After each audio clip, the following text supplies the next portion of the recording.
Hello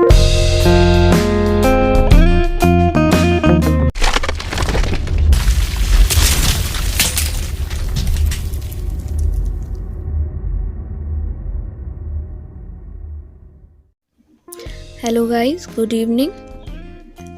डीपेक्स में आपका स्वागत है। जैसा कि मैंने आपसे कहा था, मैं भारतीय इतिहास का पार्ट 2 लेकर जल्दी ही आऊँगी। सो पार्ट 2 ये आपके सामने है। तो चलते हैं क्वेश्चन नंबर 1 की तरफ, जो कि है पूरा पाषाण काल के पाषाण निर्मित साक्ष्य किसने प्राप्त किए थे। तो पाषाण काल के पाषाण निर्मित साक्ष्य रॉबर्ट ब्रूसफुट ने 1863 ईस्वी में प्राप्त किए थे। नंबर 2, पूरा पाषाण काल के पाषाण निर्मित साक्ष्य कहाँ से प्राप्त हुए।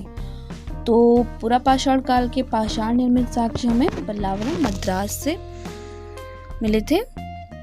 नंबर 3, उपकरणों के आधार पर पूरा पाषाण काल को कितने भागों में बांटा गया है। तो उपकरणों के आधार पर पूरा पाषाण काल को भी 3 भागों में बांटा गया है। निम्न पाषाण काल या युग, मध्य पाषाण युग, उच्च पाषाण युग। क्वेश्चन नंबर 4, पूरा पाषाण काल में सिंधु व इसकी सहायक नदियों के क्षेत्र से किस संस्कृति के साक्ष्य प्राप्त हुए हैं। तो सोहन संस्कृति के साक्ष्य प्राप्त हुए हैं। सोहन संस्कृति में जो विरासत में जो भी इमारतें हैं उनकी धरोहर है। इस संस्कृति में हमें जो भी पुराने मंदिर हैं और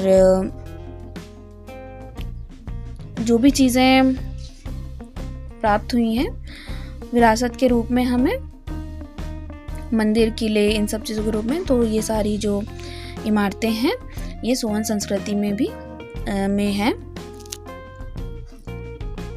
क्वेश्चन नंबर 5, पूरा पाषाण काल में किस प्रकार के पत्थर के औजार दक्षिण भारत के पल्लावरम से मिले हैं। हैंड एक्स परंपरा के पत्थर मिले हैं। हैंड एक्स परंपरा के जो पत्थर हैं, हैंड एक्स जो है वो क्या होता है। हैंड एक्स जो होता है वो 2 फेज्ड वेपन है, जिसमें इसका एक साइड जो होता है वो शार्प होता है और दूसरा साइड थोड़ा सा ब्रॉड होता है, और ये 2 तरीके से अटैक करने के काम आता है। जो ब्रॉड साइड होता है उससे हम अटैक कर सकते हैं एनिमल्स पर, और जो इसका शार्प पॉइंट होता है उससे जो एनिमल्स होते हैं उसको स्किन को हटाने में मदद मिलती है। क्वेश्चन नंबर 6, सबसे प्राचीन गुहा चित्रकारी के साक्ष्य कहाँ से प्राप्त हुए हैं। तो इसका आंसर है भीमबेटका, मध्य प्रदेश से। किस स्थान से मानव के 15 लाख वर्ष पूर्व होने के प्रमाण मिले हैं। तो महाराष्ट्र के बोरी नामक स्थान से। नेक्स्ट है, किस युग में पशुपालन के प्राचीनतम साक्ष्य मिले हैं। तो मध्य पाषाण काल में पशुपालन के प्राचीनतम साक्ष्य मिले थे। प्राचीनतम पशुपालन के साक्ष्य कहाँ से प्राप्त हुए। तो ये देखिए, जो इसके मेन 2 प्लेसेस हैं, 2 प्लेसेस यहाँ पे मेंशन है, मध्य प्रदेश के आदमगढ़ और राजस्थान में बागौर से। किस काल में चावल की खेती के प्राचीनतम साक्ष्य मिले हैं। नवपाषाण काल में। क्वेश्चन नंबर 11 है, चावल व गेहूं की खेती के प्राचीनतम साक्ष्य कहाँ से प्राप्त हुए हैं। तो चावल की खेती के जो प्राचीनतम साक्ष्य हैं वो हमें कोलडीवा, उत्तर प्रदेश से मिलते हैं, और गेहूं के प्राचीनतम साक्ष्य मेहरगढ़, बलूचिस्तान और पाकिस्तान से मिलते हैं प्राचीनतम साक्ष्य। क्वेश्चन नंबर 12 है, किस पशु के मानवीय शवाधान का साक्ष्य नवपाषाण काल से प्राप्त हुआ है। तो कुत्ते का जो शवाधान था वो मानवीय रूप से किया जाता था नवपाषाण काल में। क्वेश्चन नंबर 13 है, नवपाषाण काल में किस स्थान पर कृषि व पशुपालन दोनों के साक्ष्य मिले हैं। तो कश्मीर के गुफ कराल से कृषि और पशुपालन दोनों के ही साक्ष्य मिले हैं। क्वेश्चन नंबर 14 है, कोपेनहेगन संग्रहालय की सामग्री से पाषाण, कांस्य और लौह युग का त्रियुगी विभाजन किसने किया था। तो ये त्रियुगी विभाजन थॉमसन ने किया था।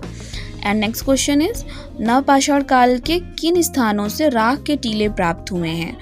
तो राख के टीले 2 स्थानों से मिले हैं। पहला है संगनकल्लू, दूसरा है पिकलीहल। क्वेश्चन नंबर 16 है, दक्षिण भारत के नवपाषाणिक बृहत् पाषाण, जिसे मेगालिथ भी कहते हैं इंग्लिश में, स्मारकों की पहचान किस रूप में की गई है? तो मृतकों को दफनाने के स्थान के रूप में की है। क्वेश्चन नंबर 17 है, मध्य प्रदेश के महत्वपूर्ण ताम्र पाषाणकालीन पुरास्थल नवडा टोली का उत्खनन किसके द्वारा कराया गया? तो professor H.D. Sankalia. Question number 18 है, भारत में मानव का साक्ष्य सर्वप्रथम किस स्थान से प्राप्त हुआ है? या मानव के होने का साक्ष्य किस स्थान से प्राप्त हुआ था? तो मध्य प्रदेश के नर्मदा घाटी क्षेत्र से। नवपाषाण काल में किस स्थान से गर्तावासों में रहने के साक्ष्य प्राप्त हुए हैं? कश्मीर के बुरजहोम से। एंड क्वेश्चन नंबर 20 जो कि हमारा लास्ट क्वेश्चन है वो है, मानव ने धातु के रूप में सर्वप्रथम किस धातु का प्रयोग किया? वो है तांबे का। सो गाइज, ये थे आज के 20 क्वेश्चंस आपके लिए, जो कि पूरा पाषाण काल, मध्य पाषाण काल और नवपाषाण काल से रिलेटेड थे। और नेक्स्ट वीडियो में मैं आपके लिए कुछ नया लाने की कोशिश करूँगी, और जो कि आपके लिए नॉलेजेबल और हेल्पफुल होगा। So guys, thank you. अगर आपको ये वीडियो पसंद आती है so please do like, subscribe and share.